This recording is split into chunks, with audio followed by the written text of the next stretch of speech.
I just had to let you know you're.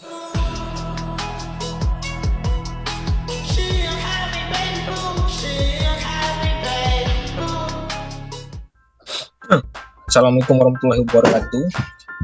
Saya dan kelompok pada kesempatan kali ini akan membahas mengenai sistem basis data, yaitu menganalisis struktur data relasional dari sebuah studi kasus.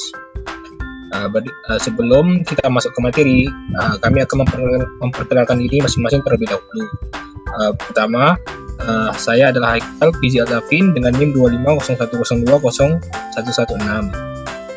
Saya Andre Zulian Pratama dengan NIM 2501020115. Saya Fathar Sabil Abdullah dengan NIM 2501020105. Saya Ryan Febrian dengan NIM 2501020092. Selanjutnya, materi mengenai sistem informasi perpustakaan akan dilanjutkan oleh Andre. Andre, silakan. Baik, pada bagian pertama kita akan membahas tentang sistem informasi perpustakaan.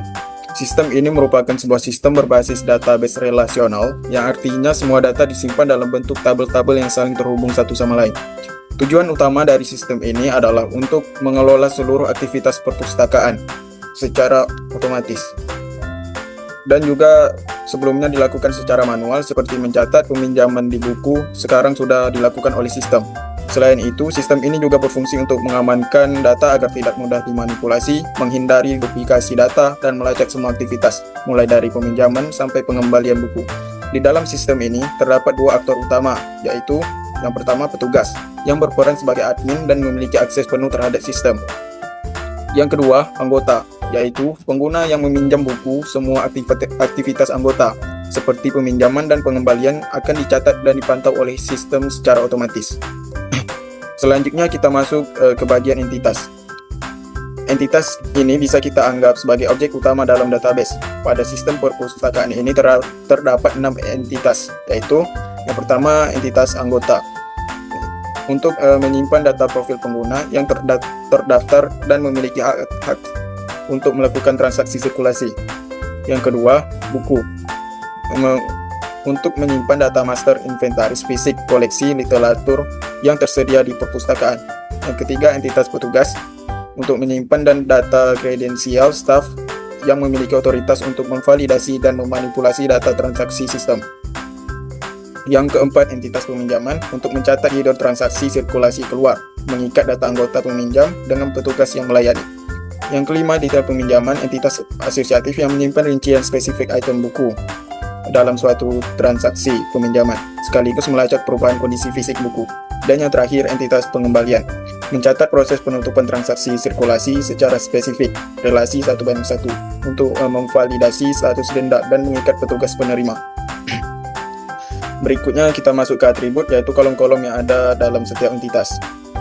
Yang pertama, contohnya entitas anggota, memiliki atribut ID anggota, nama anggota, alamat, nomor telepon, tanggal daftar, dan status keanggotaan. Yang kedua, entitas buku, memiliki atribut ID buku, judul buku, pengarang, penerbit, tahun terbit, dan kategori buku. Yang ketiga, entitas petugas, memiliki atribut ID petugas, nama petugas, jabatan, nomor telepon, dan email petugas. Yang keempat, entitas peminjaman, memiliki atribut ID peminjaman, ID anggota, ID petugas, tanggal peminjaman, batas peminjam, status peminjaman. Yang kelima, entitas pengembalian, memiliki atribut ID pengembalian, ID peminjaman, ID petugas, tanggal pengembalian, denda, status pengembalian. Yang terakhir atau yang keenam, detail peminjaman, memiliki atribut ID detail, ID peminjaman, ID buku, kondisi saat dipinjam, dan yang terakhir kondisi saat kembali. Selanjutnya materi primary key akan dijelaskan oleh Haikal.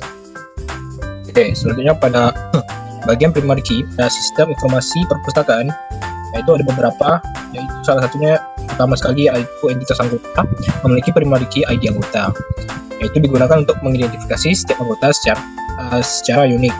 Selanjutnya ada entitas buku, memiliki primary key ID buku. Entitas pemilihan yaitu menjamin setiap buku memiliki identitas yang berbeda.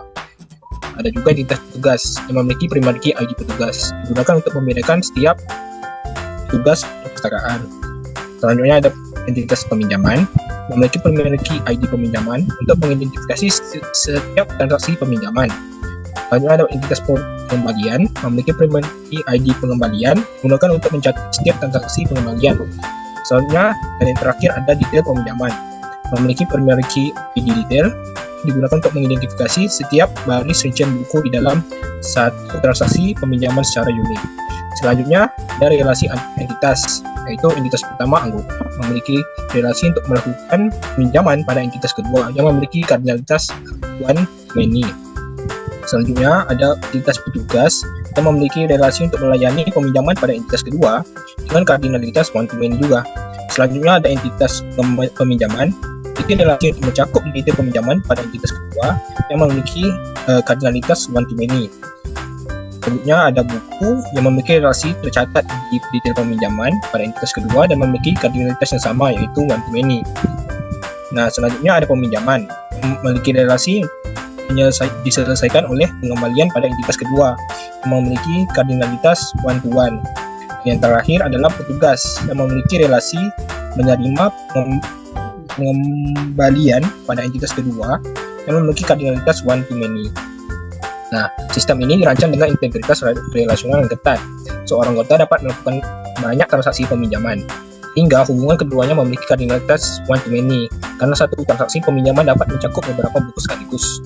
Hubungan antara buku dan peminjaman yang secara konseptual bersifat many to many dipecah menggunakan entitas asosiatif detail peminjaman. Oleh karena itu, secara arsitektur fisik, satu peminjaman dapat memiliki banyak rincian di detail peminjaman, yaitu one to many. Satu buku fisik dapat tercatat di banyak rincian peminjaman yang berbeda. Nah, untuk memastikan akuntabilitas menyelesaikan transaksi, setiap data peminjaman terikat secara absolut dengan satu pengembalian, membentuk relasi one-to-one yang mencegah duplikasi penutup transaksi. Seluruh alur data ini dimanipulasi oleh entitas petugas, di mana satu petugas dapat melayani dan bertanggung jawab atas banyak transaksi peminjaman. Berikut adalah diagram yang sudah saya dan juga kelompok saya buat, yaitu diagram IRD mengenai sistem informasi perpustakaan, di mana ada tabel entitas anggota, ada entitas petugas, pengembalian, peminjaman, detail peminjaman, dan juga buku saling berhubungan. Juga masing-masing entitas memiliki atribut yang unik.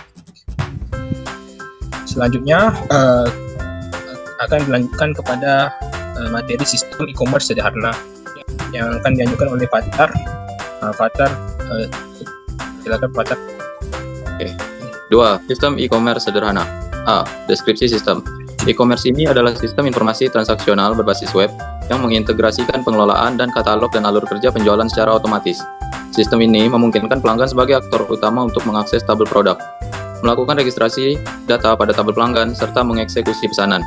Setiap transaksi yang dilakukan akan memicu pembentukan record pada tabel detail pesanan untuk menyimpan rincian produk secara spesifik. Diikuti dengan proses validasi pada tabel pembayaran dan koordinasi logistik melalui tabel pengiriman. Dengan arsitektur ini, sistem menjamin konsistensi data antara stok barang, status transaksi, dan riwayat pengiriman secara real time. B. Entitas. Nama entitasnya ada pelanggan, deskripsinya, untuk menyimpan data pengguna yang melakukan pembelian produk. Ada produk, untuk menyimpan informasi barang yang dijual pada toko online. Ada entitas pesanan untuk mencatat transaksi pembelian yang dilakukan pelanggan. Lalu ada entitas pembayaran untuk menyimpan informasi pembayaran dari pesanan. Entitas pengiriman untuk menyimpan informasi pengiriman barang kepada pelanggan. Dan entitas detail pesanan untuk menyimpan informasi detail mengenai produk yang dipesan.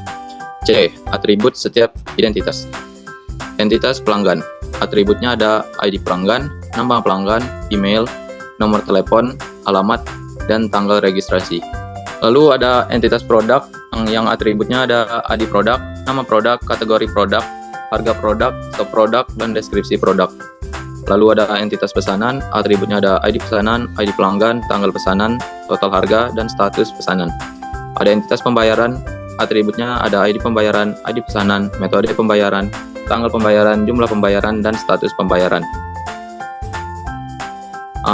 Ada terakhir entitas detail pesanan, atributnya ada ID detail dan ID pesanan, ID produk, kuantitas, harga satuan. Selanjutnya untuk D sampai berikutnya akan dilanjutkan oleh Raihan Febrian. Oke, di sini D adalah primary key, yaitu ID pelanggan, digunakan untuk mengidentifikasi setiap pelanggan secara unik. Lalu produk, primary key-nya adalah ID produk, untuk menjamin setiap produk memiliki identitas yang berbeda. Lalu ada pesanan, primary key-nya ID pesanan, untuk mengidentifikasi setiap transaksi pesanan. Terus ada pembayaran, primary key-nya yaitu ID pembayaran, digunakan untuk mencatat setiap transaksi pembayaran. Lalu ada pengiriman, primary key-nya yaitu ID pengiriman, untuk mengidentifikasi setiap proses pengiriman barang. Yang terakhir ada detail pesanan, primary key-nya adalah ID detail, untuk mencatat detail dari setiap pesanan. Relasi antar entitas. Ada entitas satu yaitu pelanggan memiliki relasi membuat, untuk entitas kedua yaitu pesanan dengan kardinalitas yaitu one to many. Terus ada pesanan memiliki relasi memasukkan kepada entitas 2 yaitu detail pesanan memiliki kardinalitas one to many. Terus ada produk memiliki relasi terdata di entitas 2 yaitu detail pesanan memiliki kardinalitas one to many. Terus ada pesanan memiliki relasi memiliki entitas 2 detail pesanan dan memiliki kardinalitas one to many. Terus ada pesanan memiliki relasi memiliki yaitu entitas kedua pengiriman memiliki kardinalitas one to one. Sistem ini menggunakan arsitektur database relasional di mana seorang pelanggan dapat membuat banyak pesanan atau one to many. Namun setiap pesanan hanya dimiliki oleh satu pelanggan memiliki foreign key ID pelanggan. Hubungan antara produk dan pesanan yang bersifat many to many dikelola secara presisi melalui tabel perantara detail pesanan yang memungkinkan pencatat berbagai produk dalam suatu pesanan sekaligus menyimpan data transaksional seperti kuantitas dan harga satuan. Untuk menjamin integritas proses, setiap pesanan secara unik terhubung dengan tepat satu catatan pembayar dan satu catatan pengiriman melalui relasi 1 ke 1 atau one to one yang diperketat dengan unique constraint pada masing-masing foreign key terkait.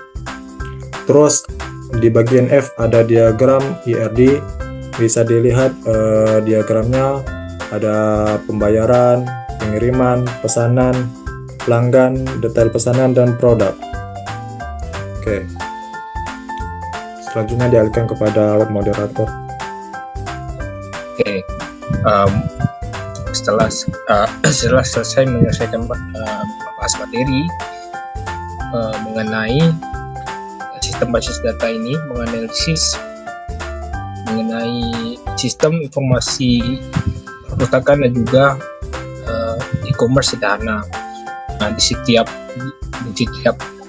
entitas yang kita buat memiliki entitas yang memiliki data dan juga ada yang table yang sebagai tabel transaksi, yaitu tabel yang meminjam data daripada tabel lain yang disebut juga foreign key. Mungkin segitu saja yang bisa saya dan juga kelompok saya berikan menjelaskan mengenai sistem informasi perpustakaan dan juga e-commerce sederhana pada kesempatan kali ini. Wassalamualaikum warahmatullahi wabarakatuh. I just had to let you know you're